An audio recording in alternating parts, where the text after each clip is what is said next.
Hello friends, कैसे हैं आप सब। मैं आपका अपना मित्र एडवोकेट एसएस मिश्रा लीगल दर्पण चैनल में स्वागत करता हूं। फ्रेंड्स, आज मैं बात करने वाला हूं कि स्टे ऑर्डर को कैसे हटवाया जाए।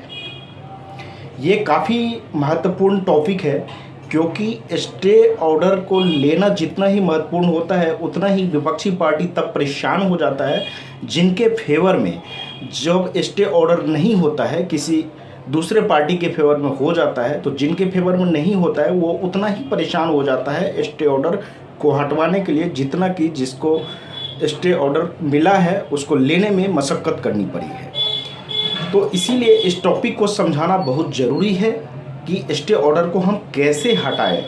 तो स्टे ऑर्डर को हटाने के लिए आपको जो मैं समझाने जा रहा हूँ उसको समझिए। और इससे पहले मैं बताऊंगा कि आप लोगों से रिक्वेस्ट है कि चैनल को यदि सब्सक्राइब नहीं किए हैं तो सब्सक्राइब कीजिए, लाइक कीजिए और शेयर करने का कोशिश कीजिए। तो आइए फ्रेंड्स जानते हैं। फ्रेंड्स, जब कोई पार्टी स्टे के लिए एप्लीकेशन कोर्ट में मूव करता है, एप्लीकेशन कोर्ट में फाइल करता है, तो उस पर सुनवाई होती है। सुनवाई के दौरान यदि कोर्ट सेटिस्फाई होता है तो स्टे ऑर्डर दे दिया जाता है। लेकिन यदि कोर्ट सेटिस्फाई नहीं होता है तो सामने वाले पार्टी को नोटिस इशू होता है, सामने वाले पार्टी भी उसका रिप्लाई फाइल करता है और अपने बातों को रखता है, आर्गुमेंट होता है, फिर उसके बाद स्टे ऑर्डर मिलता है। स्टे ऑर्डर इंटरिम और फाइनल दोनों ही हो सकता है। हमें ध्यान ये रखना है, जिस व्यक्ति ने स्टे ऑर्डर के लिए हटाने के लिए एप्लीकेशन कोर्ट में मूव किया है उनको ये देखना चाहिए कि स्टे ऑर्डर सबसे पहले इंटरिम है या फाइनल है, अंतरिम है या फाइनल है।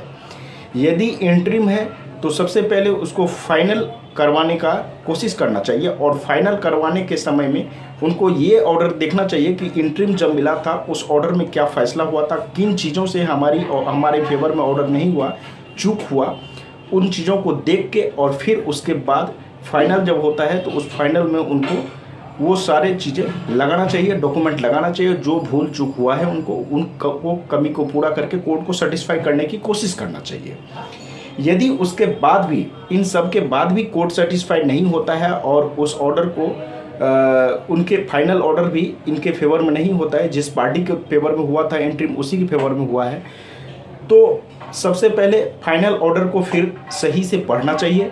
पढ़ने के बाद उनको क्या करना चाहिए कि उस ऑर्डर में देखना चाहिए कि कहाँ पे भूल हुआ है, कहाँ पे चूक गया। कोर्ट जो है जिन चीज़ों को देखते हुए कोर्ट ने ऑर्डर करना चाहिए, उन चीज़ों में यदि कोर्ट के द्वारा हो सकता है, कोर्ट के द्वारा भी कभी भूल चूक हो जाता है, तो इसके लिए आपको यदि ऐसा लगता है तो इसके लिए आप रिव्यू पिटीशन उसी कोर्ट में फाइल करते हैं।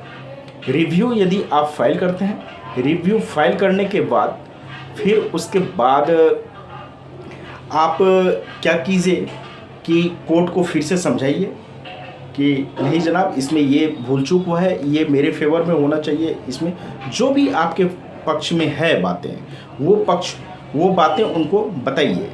फिर भी यदि वो नहीं करता है तो आपके पास लास्ट ऑप्शन बचता है कि आप अपीलेट कोर्ट में अपील में जा सकते हैं। उसके लिए अपील में जाने के लिए जिस कोर्ट में आपने रिव्यू डाले हैं या जहां से डिसीजन आया है और आपके फेवर में नहीं हुआ है, तो आप जो है लिमिटेशन एक्ट के अंतर्गत 30 दिनों का टाइम होता है, 1 महीने का आपके पास टाइम होता है। विदिन 30 डेज आप अपीलेट कोर्ट में अपील के लिए फाइल कर सकते हैं। और जब आप अपील में जाते हैं तो वहाँ पे अपने बातों को, अपने डॉक्यूमेंट को, अपने आर्गूमेंट को सही से रखिए, जिससे कि कोर्ट सेटिस्फाई हो और उस स्टे ऑर्डर को रिमूव कर दे, उस स्टे ऑर्डर को हटा दे। तो इस तरीके से आपके विपक्ष में यदि कोई स्टे हुआ है, आपके पक्ष में नहीं हुआ, आपके विपक्ष में हुआ, उस स्टे ऑर्डर को हटाना चाहते हैं, तो इस तरीके से इस प्रक्रिया के द्वारा आप स्टे ऑर्डर को हटा सकते हैं। तो जानकारी कैसी लगी आप लोग मुझे फीडबैक ज़रूर दीजिएगा।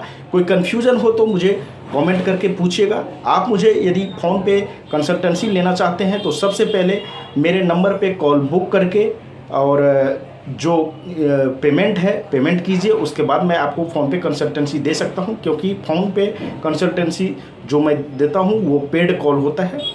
तो फ्रेंड्स, आज तक के लिए इतना ही, फिर मिलेंगे नेक्स्ट वीडियो में, तब तक के लिए धन्यवाद।